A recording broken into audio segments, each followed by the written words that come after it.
ഏറ്റവും ബഹുമാന്യനായ ഈ മഹത്തായ ചടങ്ങ് ഉദ്ഘാടനം ചെയ്യുന്ന 3 പേരാണ്. ബ്രഹ്മശ്രീ സ്വാമി ശുഭാംഗാനന്ദ, ഡോക്ടർ തോമസ് മാർ അത്തനേഷ്യസ് തിരുമേനി, ഡോക്ടർ VP ഷുഹൈബ് മൗലവി.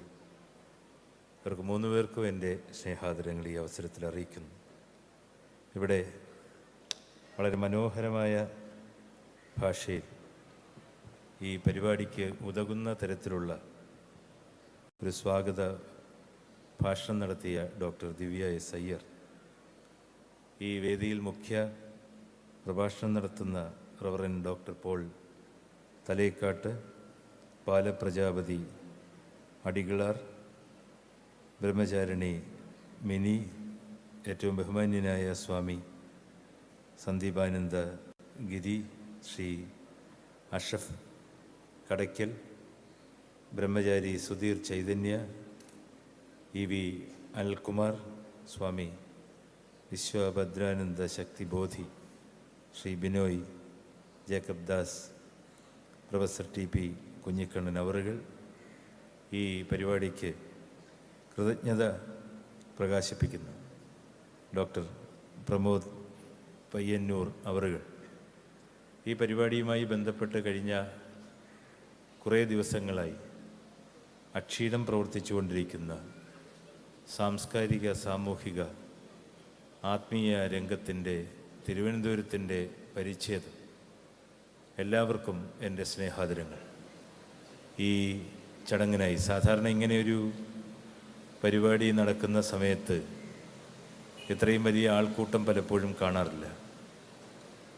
ഈ വിഷയത്തിൻ്റെ അതീവമായ പ്രാധാന്യം കണക്കിലെടുത്തുകൊണ്ട് ഈ തലസ്ഥാന ജില്ലയുടെ വിവിധങ്ങളായ ഭാഗങ്ങളിൽ നിന്നും എത്തിച്ചേർന്നിരിക്കുന്ന എല്ലാവരോടുമുള്ള സ്നേഹാദരം ഈ അവസരത്തിൽ ഒരിക്കൽ കൂടി അറിയിക്കുന്നു. നമുക്കറിയാം ഇന്നത്തെ ഈ പരിപാടിയുടെ പ്രസക്തി.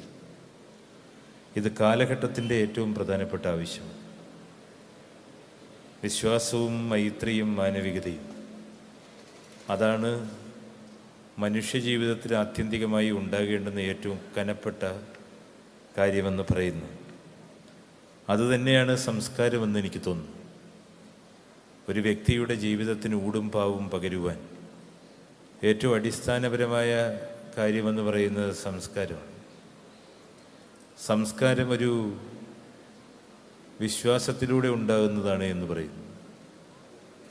ഒരു വിശ്വാസത്തിൽ പ്രവർത്തിക്കുന്ന അല്ലെങ്കിൽ ഒരു മതത്തിൽ ജീവിക്കുന്ന ഒരാളെ സംബന്ധിച്ചിടത്തോളം അവൻ്റെ വിശ്വാസം കൊണ്ട് ആർജിച്ചെടുക്കേണ്ടതാണ് സംസ്കാരം.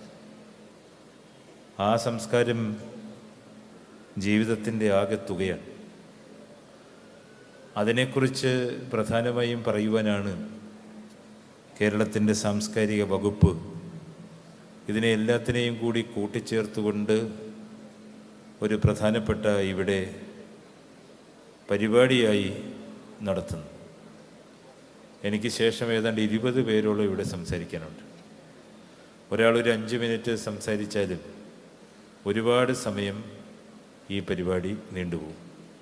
നമുക്കറിയാം, കാലാവസ്ഥ, ഒരുപാട് പ്രവചനങ്ങളൊക്കെ അനുകൂലമല്ലാതിരിക്കുന്ന ഒരു സാഹചര്യമാണ് ഇന്ന്. ഈ നാടിൻ്റെ വിദൂരമായ കോണുകളിൽ നിന്ന് പോലും ഒരുപാട് ആളുകൾ ഇവിടെ ഈ കാര്യത്തിനായിട്ട് എത്തിച്ചേർന്നിട്ടുണ്ട്. ഇതിനോട് ഹൃദയം കൊണ്ട് സ്നേഹം കാണിക്കുന്നതിനാണ് നിങ്ങളെല്ലാവരും ഇവിടെ എത്തിച്ചേർന്നിരിക്കുന്നതെന്ന് മനസ്സിലാക്കുവാൻ കഴിയുന്നു. ഈ വിഷയത്തിൻ്റെ അതീവമായ പ്രാധാന്യം ഇവിടെ എനിക്ക് മുമ്പും എനിക്ക് ശേഷവും പങ്കുവെക്കപ്പെടും എന്നുള്ളത് ഏറ്റവും ശുഭോദർക്കമായിട്ടുള്ള കാര്യമാണ്. നമുക്കറിയാം, മനുഷ്യൻ ജനിക്കുന്നത് ഒരു സമൂഹത്തിലാണ്. ആ സമൂഹത്തിൻ്റെ അടിസ്ഥാനമെന്ന് പറയുന്നത് വിശ്വാസത്തിലും സൗഹൃദത്തിലും മനുഷ്യത്വത്തിലും കെട്ടിപ്പടുത്തതാണ്. ലോകം മുന്നോട്ട് പോകുവാൻ ശാസ്ത്രം, സാങ്കേതികവിദ്യ, രാഷ്ട്രീയ വ്യവസ്ഥകൾ എല്ലാം അത്യന്താപേക്ഷിതമായിട്ടുള്ള കാര്യമാണ്. എന്നാൽ അതെല്ലാം തന്നെ കാലഘട്ടത്തിനനുസരിച്ച് നിരന്തരമായി മാറിക്കൊണ്ടിരിക്കും.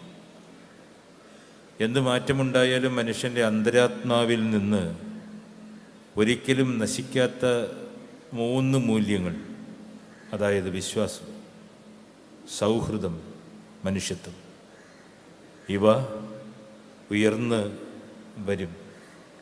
ഇതില്ലാതെ ഒരു മനുഷ്യന് ഈ ലോകത്ത് ജീവിക്കുവാൻ സാധ്യമല്ല. അങ്ങനെ ജീവിക്കുന്നവർ ഈ ലോകത്ത് സ്വയം ഒരു യന്ത്രമായി ചുരുങ്ങുകയാണ്.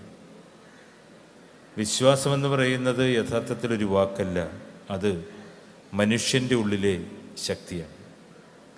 മനുഷ്യൻ ഈ ഭൂമുഖത്ത് പിറവിയെടുക്കുന്ന സമയത്ത് തന്നെ വിശ്വാസം അവനെ അനുഗമിക്കുന്നു. ഒരു കുഞ്ഞ് അതിൻ്റെ അമ്മയുടെ നെഞ്ചിൽ കയ്യും കണ്ണും നീട്ടുന്നത് വിശ്വാസത്തിൻ്റെ ഒരു പ്രതീകമാണ്. അതിൽ ശാസ്ത്രമില്ല, അതിൽ ആത്മീയതയുടെ പൊക്കിൾക്കൊടി ബന്ധമുണ്ട്. പുരാതന കാലത്ത് നമുക്കറിയാം, തീ, വെള്ളം, സൂര്യൻ, ചന്ദ്രൻ, ഈ പ്രകൃതി ശക്തികളെ മനുഷ്യൻ ദൈവമായി ആരാധിച്ചത് ആ ശക്തിയിലുള്ള വിശ്വാസം കൊണ്ടാണ്. അതിനുശേഷമാണ് വിശ്വാസം മതങ്ങളായി, ആരാധനാ രീതികളായി, ദർശനങ്ങളായി മാറുന്നത്. വിശ്വാസമെന്ന് പറയുന്നത് മതപരമായ അതിരുകൾക്കപ്പുറമാണ്. ഒരു കർഷകൻ വിത്ത് വിതയ്ക്കുന്ന സമയത്ത് അയാൾക്ക് ബലം കിട്ടുമെന്നുള്ള വിശ്വാസം, ഒരു ഡോക്ടർ ഒരു രോഗിയെ രക്ഷിക്കുമെന്നുള്ള വിശ്വാസം, ഒരു കുട്ടി പഠിച്ച് ഭാവി സ്വപ്നം കാണുന്ന പ്രത്യാശ, ഇതെല്ലാം വിശ്വാസത്തിൻ്റെ പല വിധത്തിലുള്ള രൂപങ്ങളാണ്. വിശ്വാസമില്ലാത്ത മനുഷ്യൻ ഇരുട്ടിൽ വഴികെട്ട യാത്രക്കാരനാണ്. എന്നാൽ വിശ്വാസം അത് അതിര് കടന്നാൽ അന്ധവിശ്വാസമായി മാറുന്നു. അത് മനുഷ്യബുദ്ധിയെ അടിമപ്പെടുത്തുന്ന ഒന്നാണ്. അതുകൊണ്ട് തന്നെ വിശ്വാസം മൂല്യബോധത്തോടൊപ്പം സഞ്ചരിക്കണമെന്ന് പറയുന്നു. വിശ്വാസമെന്ന് പറയുന്നത് മനസ്സിൽ മുളപ്പിക്കുന്ന ആന്തരിക സമാധാനം, ആത്മവിശ്വാസം, ആത്മഗൗരവം എന്നിവയാണ്. അതാണ് ജീവിതത്തിൻ്റെ ഏറ്റവും മൗലികമായ 3 തൂണുകളെന്ന് പറയുന്നു. ഞാനിത് പറയുവാൻ വിചാരിച്ചത് നമ്മുടെ ഓരോരുത്തരുടെയും ആത്യന്തികമായ സൗഖ്യം, ആന്തരികമായ സമാധാനം, നമ്മുടെ മനസ്സിൻ്റെ സംഘർഷങ്ങളിൽ ആ തീയിലേക്ക് വെള്ളമൊഴിക്കുവാൻ കഴിയുന്നതാകണം വിശ്വാസം. ആ വിശ്വാസമെന്ന് പറയുന്നത് ഒരു വ്യക്തിയുടെ സ്വത്വമാണ്. താൻ വിശ്വസിക്കുന്ന മതം അല്ലെങ്കിൽ താൻ വിശ്വസിക്കുന്ന ദൈവം, ആ ദൈവം തന്നെ രക്ഷിക്കുമെന്നുള്ള വിശ്വാസം, രോഗം കൊണ്ടും ദുഃഖങ്ങൾ കൊണ്ടും ബുദ്ധിമുട്ടുകൾ കൊണ്ടും പ്രാരാബ്ദങ്ങൾ കൊണ്ടും ജീവിതത്തിലെ പരാജയങ്ങൾ കൊണ്ടുമൊക്കെ ബുദ്ധിമുട്ടുന്ന ആളുകൾക്ക് പ്രത്യാശയുടെ കച്ചിത്തുരുമ്പാണ് യഥാർത്ഥത്തിൽ വിശ്വാസം. ആ വിശ്വാസം എല്ലാ മതത്തിലുമുണ്ട്, എല്ലാ ദൈവങ്ങളിലുമുണ്ട്. ദൈവത്തെ പ്രാർത്ഥിക്കുക എന്ന് പറയുന്നത് ആ വിശ്വാസത്തെ ഉറപ്പിക്കലാണ്. അതുകൊണ്ടാണ് നിൻ്റെ വിശ്വാസം നിന്നെ രക്ഷിക്കട്ടെ എന്ന് പറയുന്നത്. ഇവിടെ ആത്മീയതയെ സംബന്ധിച്ചിടത്തോളം വലിയ ചർച്ചകൾ നടന്നുകൊണ്ടിരിക്കുന്നൊരു കാലഘട്ടമാണ്. ഒരുപക്ഷെ ഞാൻ പലപ്പോഴും വിചാരിച്ചിട്ടുള്ളത്, ആത്മീയതയെക്കുറിച്ചുള്ള ചർച്ചകൾ ഒരിടത്തും കാണുവാൻ സാധിക്കുന്നില്ല. ആത്മീയത എന്ന് പറയുന്നത് മതത്തിനുള്ളിലെ കാമ്പാണ്, അതിൻ്റെ പുറന്തോടാണ് മതം. പക്ഷെ സംസാരിക്കുന്നത് മൊത്തം മതത്തെക്കുറിച്ചാണ്. എല്ലാ കോണുകളിലുമുള്ള ചർച്ച മതത്തെക്കുറിച്ചും മതത്തിൻ്റെ ഉപരിപ്ലവങ്ങളെക്കുറിച്ചും അതിൻ്റെ അന്തസംഘർഷങ്ങളെക്കുറിച്ചും മറ്റൊരു മതത്തോടുള്ള അതിൻ്റെ എതിർപ്പുകളെക്കുറിച്ചും പൊരുത്തപ്പെടുവാൻ കഴിയാത്ത തരത്തിലുള്ള കാര്യങ്ങളെക്കുറിച്ചുമാണ്. മനുഷ്യനെ സമൂഹത്തിൽ ജീവിക്കുവാൻ ആസ്പദമായ നന്മകൾ ചെയ്യേണ്ടുന്ന മതം മനുഷ്യനെ പരസ്പരം വൈരാഗ്യത്തിൻ്റെ മുൾമുനയിൽ നിർത്തുവാൻ പര്യാപ്തമായ നിലയിലുള്ള കോർമ്പല്ലുകൾ സമൂഹത്തിലേക്ക് നീട്ടിവെക്കുമ്പോൾ അവിടെ മതം അപകടമാണ്. മതമെന്ന് പറയുന്നത്, അതിനുള്ള വിശ്വാസമെന്ന് പറയുന്നത്, അതിനുള്ള ആത്മീയത എന്ന് പറയുന്നത് നമുക്കറിയാം. എങ്ങനെയാണ് മതം? ഈ ലോകത്തിൽ ഒരു മനുഷ്യൻ ജനിക്കുന്ന സമയത്ത് ആ മനുഷ്യൻ്റെ തലമുറ അല്ലെങ്കിൽ അവൻ്റെ കുടുംബം എന്തിലാണോ വിശ്വസിക്കുന്നത് അതിനെ പാരമ്പര്യമായി ആ ജനിക്കുന്ന ആൾ ജീവിതത്തിലുടനീളം പിന്തുടരുന്നു.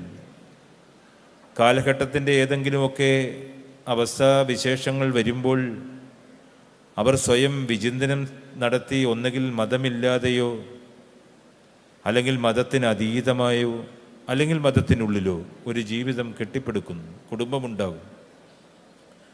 അതാണ് ഞാൻ നേരത്തെ സൂചിപ്പിച്ചത്. മതമെന്ന് പറയുന്നത് ഒരു വ്യക്തിയുടെ സ്വകാര്യതയാണ്. പക്ഷേ ഒരു വ്യക്തിയുടെ ജീവിതത്തെ സകലതിനെയും പബ്ലിസൈസ് ചെയ്യുന്ന തലത്തിലേക്ക് മതം മാറുന്നു. അവിടെയാണ് ഏറ്റവും വലിയ അപകടം. ലോകത്തിൽ സമാധാനത്തെക്കുറിച്ച് സംസാരിക്കേണ്ടുന്ന, സഹിഷ്ണുതയെക്കുറിച്ച് സംസാരിക്കേണ്ടുന്ന, നന്മയെക്കുറിച്ച് സംസാരിക്കേണ്ടുന്ന, സമാധാനത്തെക്കുറിച്ച് സംസാരിക്കേണ്ടുന്ന, ക്ഷമയെക്കുറിച്ച് സംസാരിക്കേണ്ടുന്ന മതത്തിൻ്റെ പ്രവാചകന്മാരായ അപ്പോസ്തലന്മാരായ ഇന്നത്തെ ആളുകൾ അഭിരമിക്കുന്നത് കലഹത്തിൻ്റെ ലോകത്തിലാണ്. അതാണ് നമ്മുടെ സമൂഹത്തിലുണ്ടായിരിക്കുന്ന ഏറ്റവും സംഘർഷഭരിതമായ വലിയ അന്തരീക്ഷമെന്ന് പറയുന്നത്. ഒരു സമൂഹത്തെ കെട്ടിപ്പടുക്കുവാൻ, ഒരു സമൂഹത്തെ ബാലൻസ് ചെയ്യാൻ അവിടെ രാഷ്ട്രീയമുണ്ടാകണം, അവിടെ മതമുണ്ടാകണം. ആ മതങ്ങൾ തമ്മിൽ നിരന്തരമായ നൈരന്തര്യങ്ങളുണ്ടാകണം. ജാതിയായോ വിഭാഗീയതയായോ വർഗീയതയായോ ഒക്കെ വിഘടിച്ചു പോകുന്ന മതങ്ങൾ സമൂഹത്തെ എപ്പോഴും പുറകോട്ടടിക്കുകയാണ്. അവിടെ അനാരോഗ്യം പല പ്രകാരങ്ങളിലുണ്ടാക്കുകയാണ്. ഇവിടെ നമ്മൾ ചർച്ച ചെയ്യുന്നത് ഏറ്റവും പ്രധാനമായും മാനവികതയെക്കുറിച്ചാണ്, നന്മയെക്കുറിച്ചാണ്. പ്രോഫറ്റ് മുഹമ്മദ് പറഞ്ഞു, കലഹിക്കപ്പെടുന്നവൻ്റെ ആത്മീയത ദൈവം സ്വീകരിക്കുകയില്ല. ഇവിടെ നമ്മൾ മനസ്സിലാക്കേണ്ടുന്നത് മതത്തിനുള്ളിൽ പ്രവർത്തിക്കുന്ന ആളുകൾ, നമുക്കറിയാം നമ്മുടെ സ്വാതന്ത്ര്യം, നമ്മുടെ രാജ്യത്തിൻ്റെ ഭരണഘടന, നമ്മുടെ രാജ്യത്തിന് സ്വാതന്ത്ര്യം ലഭിക്കുന്ന സമയത്ത്, നമ്മുടെ രാജ്യം റിപ്പബ്ലിക്കാകുന്ന സമയത്ത് നമ്മുടെ ഭരണഘടനയിൽ എഴുതി വെച്ചു, ഈ സ്വതന്ത്രമായ ഈ ഭാരതഭൂമിയിൽ എല്ലാ മതത്തിലുള്ള ആളുകൾക്ക് ഒരുപോലെ ജീവിക്കുവാനും അവരുടെ വിശ്വാസത്തെ നിലനിർത്തുവാനും അവരുടെ ആ തരത്തിലുള്ള വികാരങ്ങളെ പ്രകടിപ്പിക്കുവാനും കഴിയുന്ന തരത്തിൽ സമശീതോഷ്ണമായ സന്തുലിതമായ ഒരു സാഹചര്യം ഇവിടെ ഉണ്ടാകണം.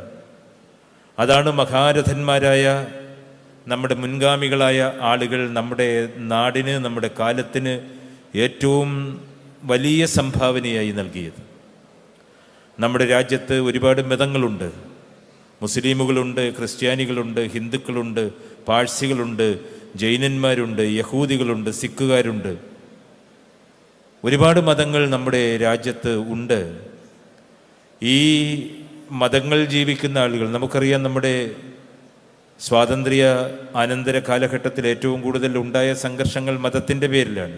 ഹിന്ദുവും ക്രിസ്ത്യാനിയും അല്ലെങ്കിൽ ഹിന്ദുവും മുസ്ലിമും തമ്മിലുള്ള യുദ്ധം, ഇസ്ലാമും ഭാരതീയരെന്ന് വിശേഷിപ്പിക്കുന്ന ഹിന്ദുവും തമ്മിലുള്ള യുദ്ധം. അങ്ങനെ പിന്നീട് വിവിധങ്ങളായ പലായനങ്ങളുണ്ടായി. പലായനങ്ങളുടെ അടിസ്ഥാനത്തിൽ രാജ്യങ്ങൾ രൂപപ്പെട്ടുകൊണ്ടിരുന്നു. പക്ഷേ അതിന് ശേഷമുള്ള കാലഘട്ടത്തിൽ നമ്മൾ രണ്ട് പ്രബലമായ മതങ്ങൾ തമ്മിലുള്ള സംഘർഷങ്ങൾ മാത്രമല്ല കാണുന്നത്, മതങ്ങളിലെ ഉൾപ്പിരിവുകൾ തമ്മിലുള്ള യുദ്ധങ്ങൾ നമ്മൾ കാണുന്നു, നമ്മുടെ രാജ്യത്ത് തന്നെ കാണുന്നു. ഇപ്പോൾ പാകിസ്ഥാനിൽ ബോംബ് പൊട്ടിക്കുന്നത് ഹിന്ദുക്കളായ ആളുകളല്ല, അവിടെ ബോംബ് പൊട്ടിക്കുന്നത് വിഘടനവാദികളായ ആ മതത്തിലുള്ള ആളുകൾ തന്നെയാണ്. എല്ലാ മതങ്ങളിലും, ഈ രാജ്യത്തുള്ള എല്ലാ മതങ്ങളിലും അങ്ങനെയുള്ള ആഭ്യന്തരമായ വിഘടനപരമായ വർഗീയപരമായ വാദങ്ങളുണ്ട്. പക്ഷേ അതല്ല മതം. ഹിന്ദുമതമെന്ന് പറയുന്നത് അങ്ങനെയുള്ളൊരു വർഗീയതയിൽ കൊണ്ട് കെട്ടുവാൻ കഴിയുന്ന ഒരു കാര്യമല്ല. ഇസ്ലാം എന്ന് പറയുന്നത് ഏതെങ്കിലുമൊക്കെ തീവ്രവാദികൾ ലോകത്തിൻ്റെ വിവിധ ഭാഗങ്ങളിൽ ഇരുന്നു കൊണ്ട് നരാധമന്മാരായ ആളുകൾ അവരുടെ രുതിരദാഹം സാധാരണക്കാരായ ആളുകളുടെ നേർക്ക് വെടിയൊച്ചകൾ മുഴക്കുമ്പോൾ അല്ലെങ്കിൽ അവരെ ബോംബ് വെച്ച് കൊല്ലുമ്പോൾ അതല്ല യഥാർത്ഥത്തിൽ മതം. ലോകത്തിൻ്റെ വിവിധ ഭാഗങ്ങളിൽ നിൽക്കുന്ന ഏറ്റവും പ്രബലമായ ക്രിസ്തു മതത്തിലുള്ള ഉൾപ്പിരിവുകളിലെ ആവാന്തര വിഭാഗങ്ങൾ തമ്മിലുള്ള പൊരുത്തക്കേടുകൾ, അതല്ല മതം. മതമെന്ന് പറയുന്നത് അതിൻ്റെ പ്രയോക്താക്കളായ ആളുകൾ, ആ മതത്തിൽ ജീവിച്ച ആളുകൾക്ക് നൽകുന്ന പ്രബോധനങ്ങളുടെ മൂല്യങ്ങളാണ്. അത് കണ്ടെത്തുവാൻ നമുക്ക് സാധിക്കണം. നവോത്ഥാന നായകന്മാരായ ഗുരുക്കന്മാരായ ആളുകൾ ഉഴുതുമറിച്ച ഈ കേരളത്തിൻ്റെ മണ്ണിൽ ജീവിക്കുന്നവരാണ് നമ്മൾ ഓരോരുത്തരും, ഞാനും നിങ്ങളും. ആ സന്ദേശങ്ങളെ നമുക്കറിയുവാൻ സാധിക്കണം. ശ്രീനാരായണ ഗുരുവിൻ്റെ, ചട്ടമ്പി സ്വാമികളുടെ, അയ്യൻകാളിയുടെ, അങ്ങനെ ശങ്കരാചാര്യരുടെ, സ്വാമി വിവേകാനന്ദൻ്റെ ആ പ്രബോധനങ്ങൾ കൊണ്ട് വളക്കൂറുണ്ടായ നന്മയുടെ വിത്തുപാകുവാൻ കഴിയുന്ന രീതിയിൽ രൂപപ്പെട്ട ഭൂമിയാണ്, മണ്ണാണ് യഥാർത്ഥത്തിൽ നമ്മുടെ ഈ കേരളം. ഈ കേരളത്തെ സംബന്ധിച്ചിടത്തോളം ഇന്നത്തെ സാമൂഹിക സാഹചര്യത്തിൽ അവിടെ മതവിശ്വാസികളായ ആളുകൾ എങ്ങനെ പ്രവർത്തിക്കുന്നു, അതിനോട് പൊതുസമൂഹം എങ്ങനെ പ്രതികരിക്കുന്നു, അല്ല എങ്കിൽ ഇതിൻ്റെ രണ്ടിനെയും, ഈ രണ്ട് എൻഡുകളെ ഏകദേശമായെങ്കിലും ഒരുമിപ്പിച്ച് കൊണ്ടുപോകുവാൻ കഴിയുന്ന സന്ദേശങ്ങൾ പകരുന്നതാണ് കേരളത്തിൻ്റെ സാംസ്കാരിക വകുപ്പ് നമുക്ക് നൽകുന്ന ഈ വലിയ സംഭാവന, ഈ പരിപാടി. ഇതിനോടുള്ള എല്ലാ ആശംസകളും ഈ അവസരത്തിൽ നേരുന്നു. കൊച്ചിയിലും കോഴിക്കോടുമായി 2 പരിപാടികൾ കൂടി ഇതിനോടനുബന്ധിച്ച് ഉണ്ട് എന്ന് പ്രമോദ് പയ്യന്നൂർ പറയുകയുണ്ടായി. ഇതെല്ലാം നമ്മുടെ ഈ കേരളത്തിൻ്റെ നവോത്ഥാന ചരിത്രത്തിന് മുതൽക്കൂട്ടായി മാറട്ടെ എന്ന് ആഗ്രഹിച്ചുകൊണ്ട്, പ്രാർത്ഥിച്ചുകൊണ്ട്, ഞങ്ങളെ കേൾക്കുന്ന എല്ലാവരോടും ഇതൊരു വലിയ സംഗമവേദിയാണ്. കേരളത്തിൻ്റെ ആത്മീയതയുടെ പരിച്ഛേദം, മതമെന്നതിനെ പറയുവാൻ ഞാൻ ആഗ്രഹിക്കുന്നില്ല.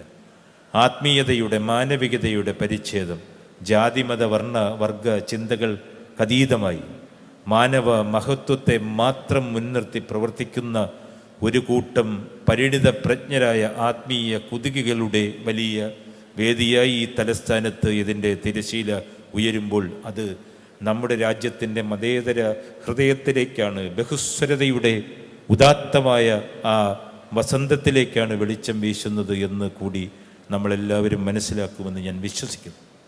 ഈ അവസരത്തിൽ എന്നെ കേട്ടുകൊണ്ടിരിക്കുന്ന എല്ലാവരോടുമുള്ള സ്നേഹാദരങ്ങൾ അറിയിക്കുന്നു. ഇവിടെ ഇതിനായി ക്ഷണിച്ച ഇതിൻ്റെ സംഘാടകരോടുള്ള, പ്രത്യേകിച്ചും സാംസ്കാരിക വകുപ്പിനോടുള്ള സ്നേഹാദരങ്ങൾ അറിയിച്ചുകൊണ്ട് അടുത്ത ചടങ്ങുകളിലേക്ക് നമ്മൾ പോകുവാൻ അതിനുള്ള ആ ഒരു അവസരം എത്തിയിരിക്കുന്നുവെന്ന് കൂടി പറഞ്ഞുകൊണ്ട് ഞാൻ എൻ്റെ വാക്കുകൾ ചുരുക്കുന്നു. നന്ദി, നമസ്കാരം.